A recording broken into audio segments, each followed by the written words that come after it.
अस्सलाम वालेकुम। अबरार रशीद आपकी खिदमत में हाजिर है और आज मैं अपने आम जो मौज़ूआत हैं उससे हटकर आपसे बात करूंगा, लेकिन आप यकीन जानिए कि ये बहुत ही अहम मौजू है। और इस वक्त पाकिस्तान में बहुत से लोग जिस बीमारी का मैं जिक्र करने वाला हूँ उसका शिकार हो चुके हैं या बड़ी तेज़ी से हो रहे हैं। मैं कोविड-19 की बात नहीं कर रहा, मैं किसी कैंसर की बात नहीं कर रहा, बल्कि एक ऐसी बीमारी की बात कर रहा हूँ जो कि बड़ी तेज़ी से फैल रही है, लेकिन बहुत से लोग उसको जानते नहीं कि वो बीमारी है क्या। और ख़ास तौर पर मैं समझता हूँ कि बच्चे और जो हमारी नौजवान नस्ल है उस बीमारी का बड़ी तेज़ी के साथ शिकार हो रही है। मैं आपसे हरगिज़ नहीं कहूँगा कि मेरे चैनल को सब्सक्राइब करें। मुझे मालूम है जो मेरे रेगुलर देखने वाले हैं वो मेरे सब्सक्राइबर्स ही हैं, लेकिन मैं उनसे ये रिक्वेस्ट ज़रूर करूँगा कि अगर आपको ये वीडियो अच्छी लगे और आप समझते हैं कि मेरी इस वीडियो से किसी दूसरे शख्स या फैमिली या आपके दोस्त अहबाब में से किसी का भला हो सकता है, तो आप प्लीज़ बराह मेहरबानी आप मेरी ये वीडियो शेयर ज़रूर करें। अच्छा, बीमारी क्या है? बीमारी ये है कि आजकल आपने अक्सर देखा होगा कि हमारे बच्चों में, हमारे नौजवानों में पेट ख़राब रहता है और आपने 100 इलाज करवाए होंगे लेकिन पेट ठीक नहीं होता। यानी मेरी मुराद ये है कि लूज मोशंस होते हैं, दस्त लगे रहते हैं। यूं ही बच्चा खाना खाता है उसके बाद उसको बाथरूम जाने की ज़रूरत होती है। अब ये मैं आपको बता रहा हूँ कि इस बीमारी का मैं ज़ाती तौर पर ख़ुद तो शिकार नहीं हुआ, लेकिन मेरे बेटे को ये बीमारी थी। अब ये बीमारी है क्या? इसको अंग्रेज़ी में कहते हैं सेलिएक डिजीज़। अभी तक मुझे ये मालूम नहीं कि इसको उर्दू में क्या कहते हैं, लेकिन सेलिएक डिजीज़ एक बीमारी है। मेरे बेटे को तकरीबन 4-5 साल तक ये शिकायत रही कि वो जब भी खाना खाता था फ़ौरन उसके पेट में मरोड़ उठता था, और उसके बाद इवन घर का खाना खाने के बाद भी, और उसके बाद उसको बाथरूम जाने की ज़रूरत पड़ती थी और उसका पेट ख़राब रहता था। आपको पता है कि जब बच्चे जवान हो जाएं तो वो इस तरह की चीज़ों को वालिदैन से छुपा कर रखते हैं, लेकिन बिल आखिर ये हुआ कि उसकी हड्डियाँ कमज़ोर होने लगी, उसके विटामिन और मिनरल लेवल्स जो होते हैं वो गिरने लगे, उसकी नज़र कमज़ोर होने लगी। अचानक वो उसकी आंखों के आगे अंधेरा छा जाता था, वो अचानक गिर जाता था। यानी जाहिर है जब आपके पेट ख़राब रहे, हर खाने के बाद आप 2-3 मरतबा बाथरूम जाएं और ये सिलसिला 4-5 साल तक जारी रहे, तो आपकी बॉडी तो बिल्कुल ड्रेन आउट हो जाती है। इसी तरह है कि किसी शख्स को अगर आम हालात में डायरिया हो जाए, उसको 3-4 मरतबा बाथरूम जाना पड़े, तो वो डिहाइड्रेट हो जाता है, उसमें उसको कपकपी तारी हो जाती है। और मैंने बहुत से डॉक्टर्स को दिखाया, यहाँ पे इस्लामाबाद में, लाहौर में, इधर उधर करते करते करते किसी अल्लाह के बंदे ने मुझे मशवरा दिया कि आप इसका एक टेस्ट करवाएं जो सेलिएक डिजीज़ का टेस्ट होता है, और उसमें पता चल जाएगा इस बच्चे को कोई फूड एलर्जी तो नहीं है, यानी खुराक की एलर्जी तो नहीं है। और वही हुआ जब मैंने इसका टेस्ट करवाया सेलिएक डिजीज़ का। उसमें कोई 17-18 किस्म की चीज़ें होती हैं। और मैं टेस्ट के हवाले से आपको बता दूं कि पाकिस्तान के तकरीबन तमाम बड़े शहरों में जितनी भी बड़ी लेबॉर्ट्रीज़ हैं उनमें ये टेस्ट होता है, अगरचे थोड़ा महंगा है। और छोटे शहरों में तमाम बड़ी लेबॉर्ट्रियों के जिसे कहते हैं कि कलेक्शन सेंटर्स भी मौजूद हैं। मैं बात कर रहा था सीलिएक डिजीज की। पता ये चला कि मेरे बच्चे को ग्लूटेन और जिसे आप कहते हैं दूध के हवाले से जो लैक्टोजन या जो भी है, इन दो चीज़ों की एलर्जी है। और ग्लूटेन जो है वो पाकिस्तान में हर उस चीज़ में पाया जाता है जो मैदे, आटे या किसी हद तक बेसन से बने।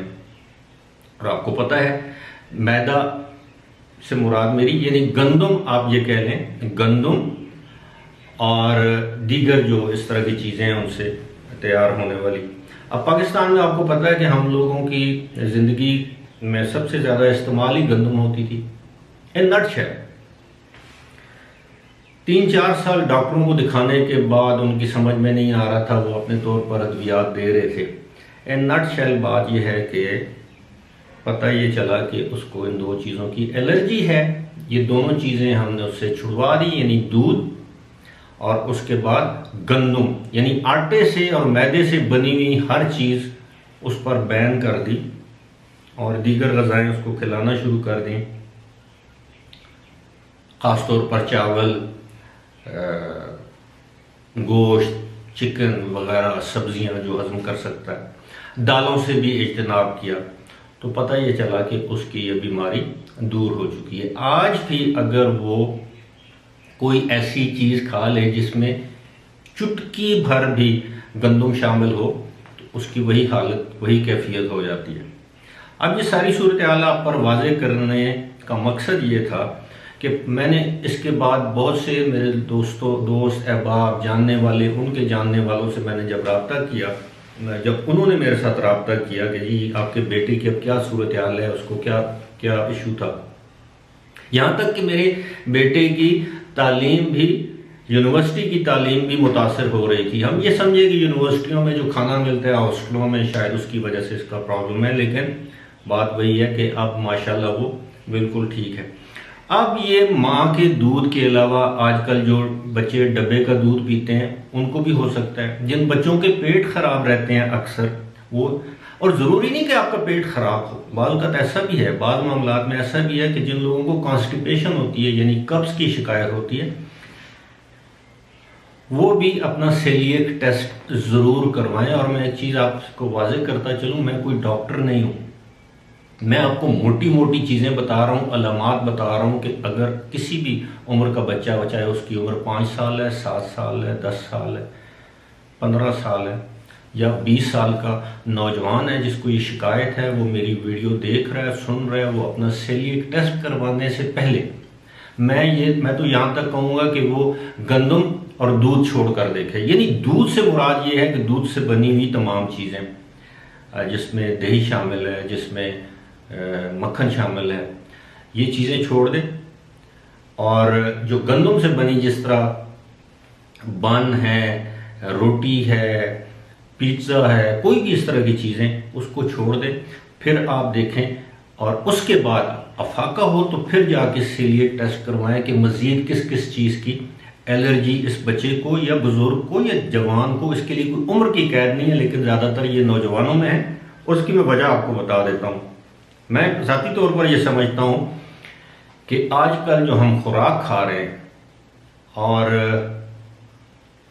ख़ास तौर पर जो बच्चे जंक फूड जिसे हम कहते हैं, जिसमें पेप्सी, कोक, ये जो कोल्ड ड्रिंक्स है इनका इस्तेमाल है, और ये घरों में डील्स मंगवाना, बर्गर मंगवाने, पिज़्ज़े मंगवाने, इस तरह की चीज़ें जो है बाज़ारी अशिया को खाना, समोसे, पकोड़े, किसी भी जगह गए बाज़ार में कोई भी चीज़ खाई, उसकी बड़ी वजह एक ये भी है, ये पैदाइशी तौर पर भी हो सकती है।